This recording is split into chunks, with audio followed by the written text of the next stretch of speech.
Hello, dear students. Today topic factor of photosynthesis. Okay. An understand of the factors that affecting photosynthesis is necessary. Okay, and the rate of photosynthesis is very important in determinant of the yield of plant, including crop plants. Photosynthesis reaction is the must compulsory find out the productivity compound. Its compound is complex, such as glucose and other carbohydrates and proteins, etc. Source of food. So it is this productivity is the responsible of the photosynthesis reaction in plant. Both photosynthesis reactions is under the influence of service, yeah, several factors, both factors internal and external. Two types of factors, internal and externals. These factors show the factor of affecting photosynthesis reactions is show internal factors and external factors. Internal factors: leaves, number of leaves, size of leaf, mesophils,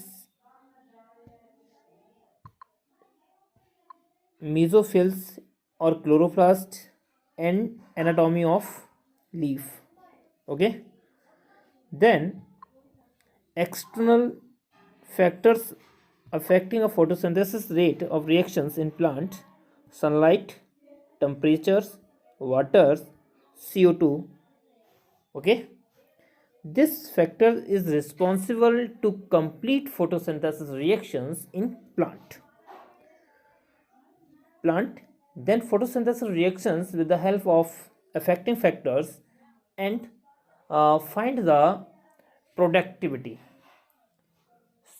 Okay, and O2 gas. Some case of photosynthesis reactions, case of internal and external factors with the help of diagram.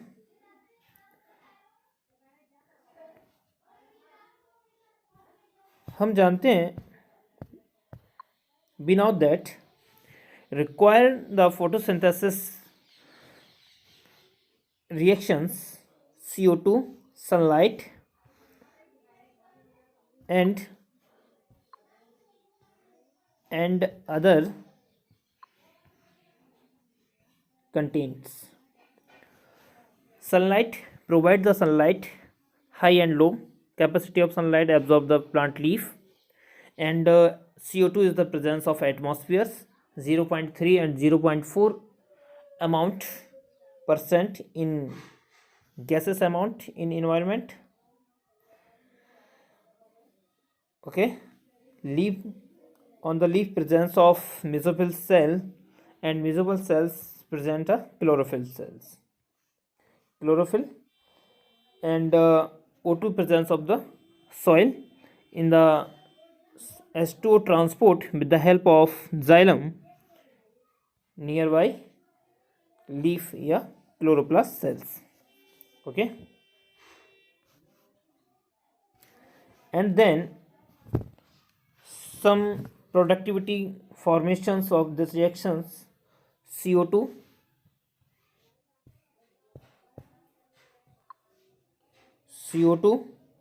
plus H2O, sign of reactions, energy product. Okay, energy product plus O2. This product depend on the affecting factors. Affecting factors internal and external, both types. Okay, some case on the presence of leaf in plants without sunlight area of leaf parts. This case very low amount productivity on photosynthesis reaction time, because sunlight is very low amount in presence of plant leaf parts. Okay, so this type of case and internal factors are depend on the genetic materials. It is responsible of the plant growth. यहाँ पर जो होता है वह ये है कि जो प्लांट की ग्रोथ होगी वह डिपेंड करेगी किस पर, जेनेटिक मटेरियल पर के. Okay okay. At external factors would include the ability of sunlight, temperature, CO2 concentration in waters, fixation of photosynthesis reaction during the plant, and formation of productivity case. Okay. Any plant, the rate will be determined by the factor available at suboptimal leaves. Okay, its mean limited factor decide to the productivity of formation plant product. Okay. Okay.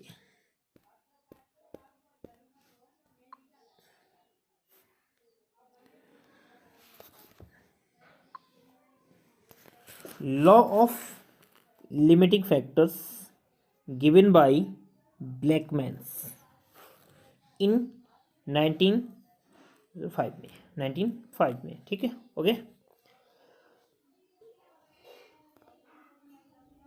It states that if a chemical process is affected by more than one factors, then its rate will be determined by the factor which is nearest to its minimum value. It is a factor which directly affects the process if its quantity is changed.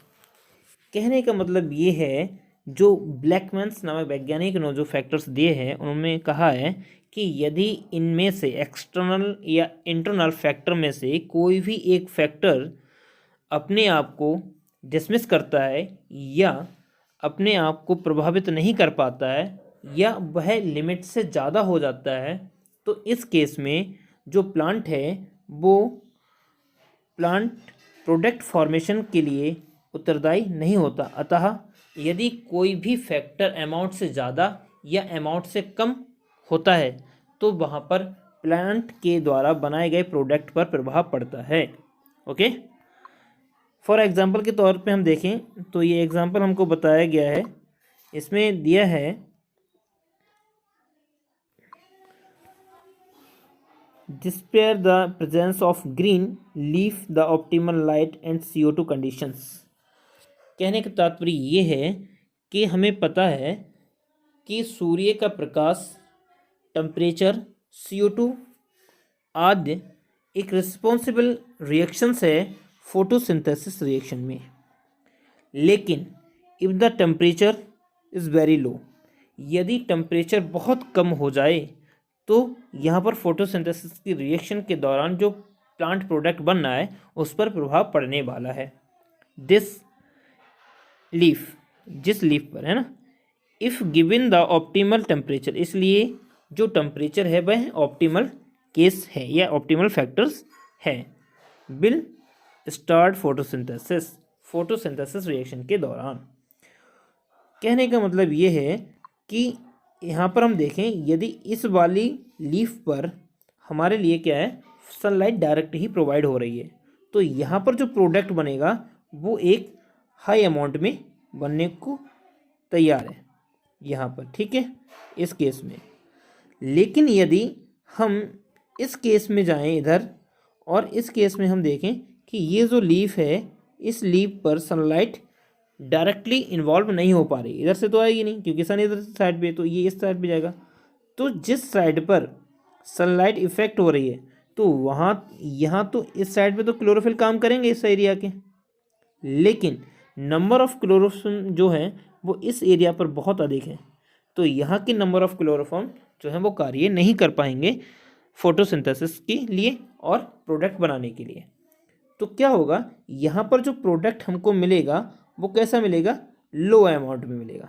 ठीक है, ये हमारा है, इस तरीके से देखो, जो भी हमको मिलेगा वो क्या होगा, ये वाली कंडीशन हमको मिल जाएगी, लो अमाउंट फोटोसिंथेसिस रिएक्शन के दौरान हमको जो होगा वो प्रोडक्शन फॉर्मेशन का होगा। मतलब प्लांट में फोटोसिंथेसिस के दौरान जो प्रोडक्ट फॉर्मेशन हो रहा है वह बहुत कम मात्रा में हमको मिलके प्राप्त होगा। ओके, तो इसलिए हमारे लिए जो फैक्टर्स हैं ये फैक्टर बहुत ही ज़्यादा इम्पोर्टेंट हैं। फैक्टर किस तरीके से हैं देख लेते हैं। लाइट नंबर 1 जो फैक्टर है हमारी एनसीईआरटी का वो ये है लाइट। ओके, तो लाइट में क्या है, लाइट का ये मेन फोकस लाइट का ये बताया गया है कि जो भी लाइट है, light provide energy for photosynthesis, it is an essential factors, it is essential factors. Okay, light as a factor affecting the rate of photosynthesis. Okay, 3 case में ये काम करती है, जैसे quality, intensity and durations. Quality में क्या होता है कि जब भी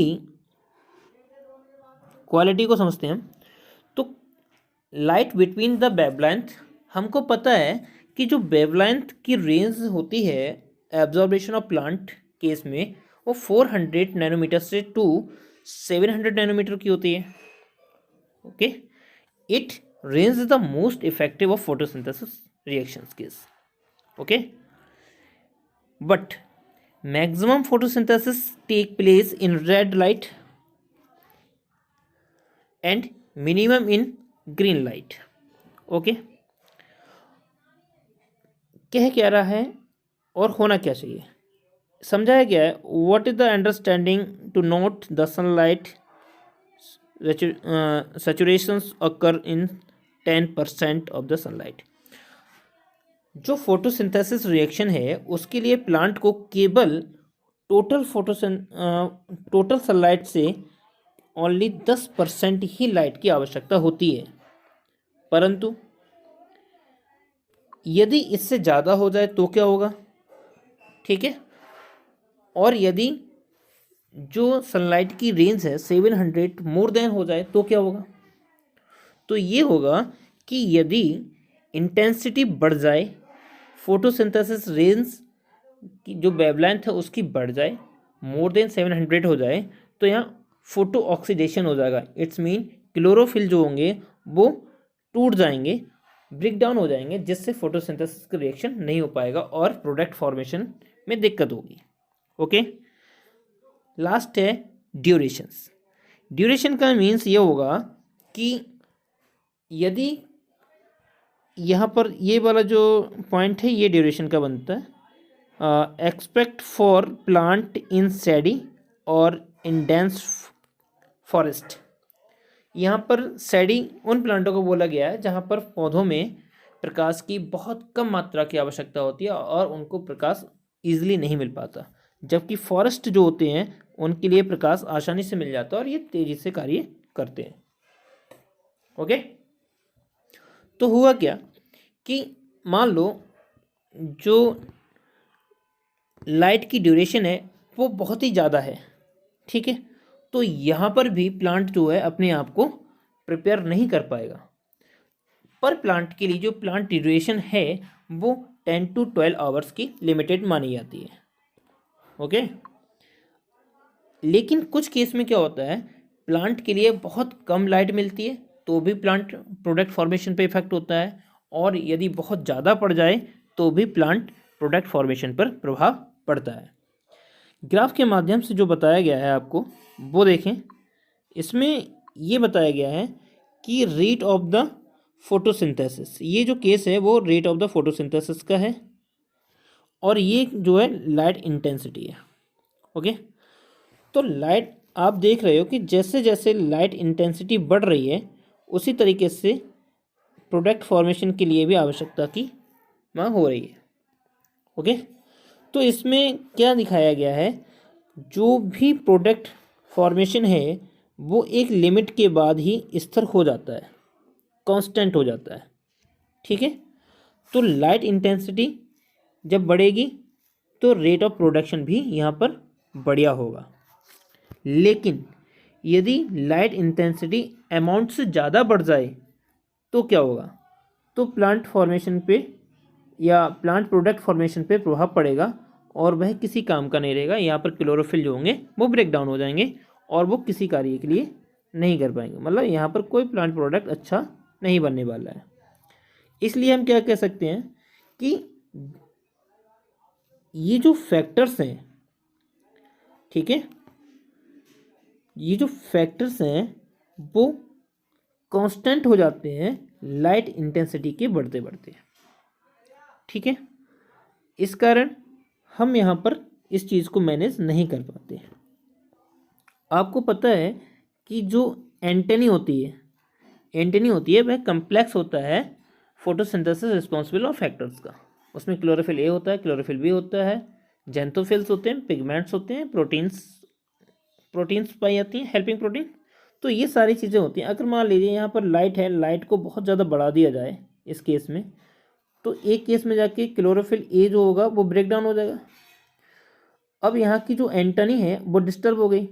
डिस्टर्ब होने के साथ इसके जो हेल्पिंग पिगमेंट्स थे वो भी इसके ये डैमेज हो गए।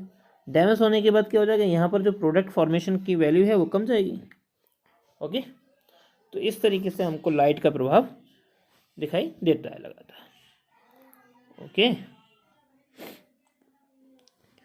नेक्स्ट है carbon dioxide concentration. Carbon dioxide is the major limitation factor of photosynthesis. The concentrations is very low, atmosphere 0.03 and 0.04% presence in atmosphere. Okay, increase the concentration up to 0.05% can cause an increase in the CO2 fixation rate. Beyond this the leaves can longer periods. It's mean जो है वो इस तरीके से है कि CO2 क्या है, CO2 एक फिक्सेशन है, फिक्सेशन एजेंट है। ओके, CO2 के लिए समझते हैं। यहाँ पर CO2 is a fixation agent. Okay, then it is presence of atmosphere is very low amount, 0.03 to 0.04%. Okay, next है terrestrial plant is more amount use to CO2। जो पेड़ बड़े होंगे और लॉन्ग होंगे वो CO2 का यूज़ अधिक कर पाएंगे। ओके, नेक्स्ट है the CO2 is more and low amount presence in atmosphere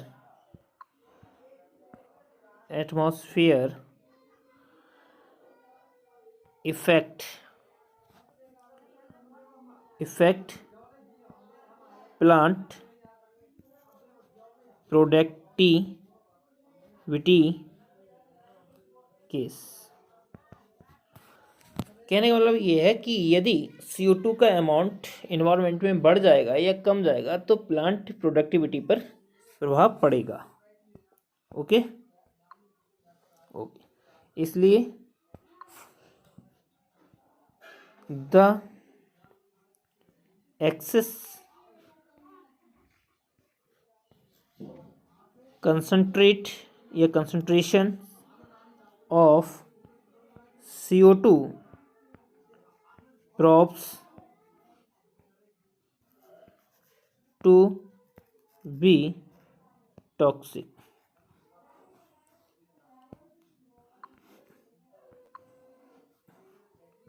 To the cell. Third, limited. यदि कंसंट्रेशन लेवल CO2 का बहुत ज़्यादा बढ़ता है तो यहाँ पर क्या होगा, जो भी प्रोडक्ट होंगे वो टॉक्सिक तरीके से प्रोवाइड करेंगे और अपने आप को टॉक्सिक रूप में चेंज कर देंगे, जिससे क्या होगा, प्रोडक्ट का फॉर्मेशन नहीं हो पाएगा और उस पर प्रभाव पड़ेगा बहुत ज़्यादा। ओके, देन इसी प्रकार से जो नेक्स्ट है ओके, तो the dark reactions being enzymatic are temperature control. तो जो डार्क रिएक्शंस होती है, आपने डार्क रिएक्शन में देखा कि डार्क रिएक्शन जो होती है वो अब्सेंस ऑफ लाइट होती है, बट सम टाइम के लिए ये केस चलता है लाइट के दौरान, फिर उसके बाद इस तरीके की प्रोडक्टिविटी ऑफ होने के लिए तैयार हो जाती है। Through the light reaction are also temperature sensitive, they are the affected to a much lesser extent. The C4 plant responds to higher temperature and show higher rate of photosynthesis, while C3 plant have a much lower temperature operator. जो C3 plant होंगे उनके लिए temperature कम की आवश्यकता होती है, जबकि C4 plants जो होते हैं उनके लिए अधिक टेम्परेचर की आवश्यकता पड़ती है, और ये टेम्परेचर जो है हमको वो सनलाइट के दौरान प्राप्त हो जाता है। The temperature optimum for photosynthesis, the different plant also depend on the habitat that they are adapted to. The tropical plant have higher temperature optimum than adapted to the temperature climates.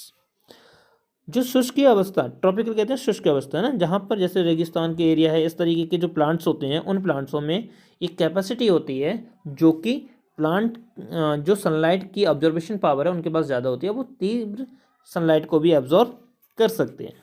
Okay, इस तरीके के plant को हम terrestrial plant कहते हैं। Next है हमारा water.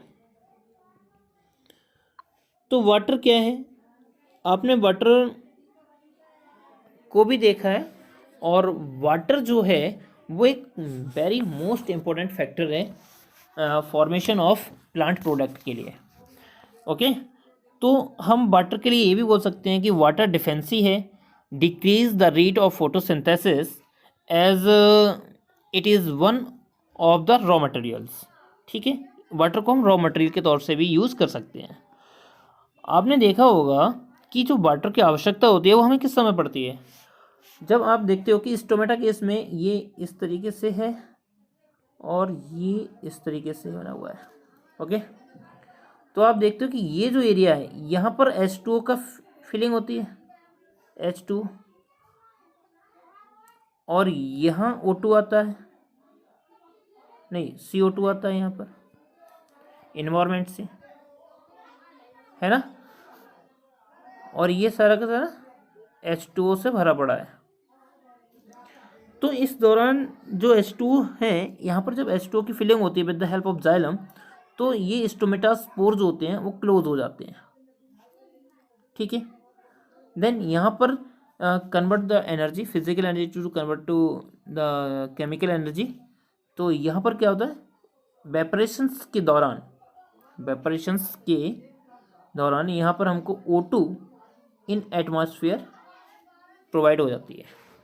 Okay, तो कुल मिला के ये जो वाटर है it's the main raw material of photosynthesis reactions.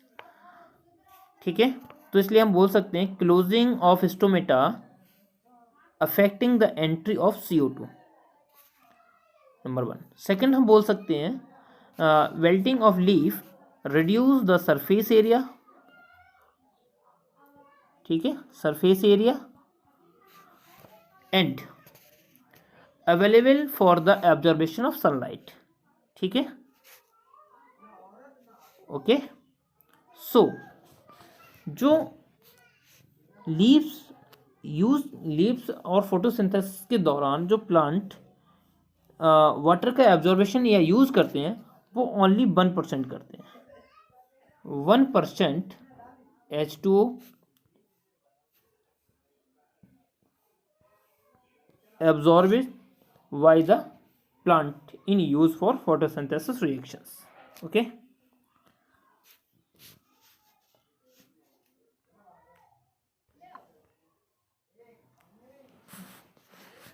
ये जो है वो मेन फैक्टर हैं आपके फोटोसिंथेसिस रिएक्शन को इफेक्ट करने के लिए. Okay and thank you.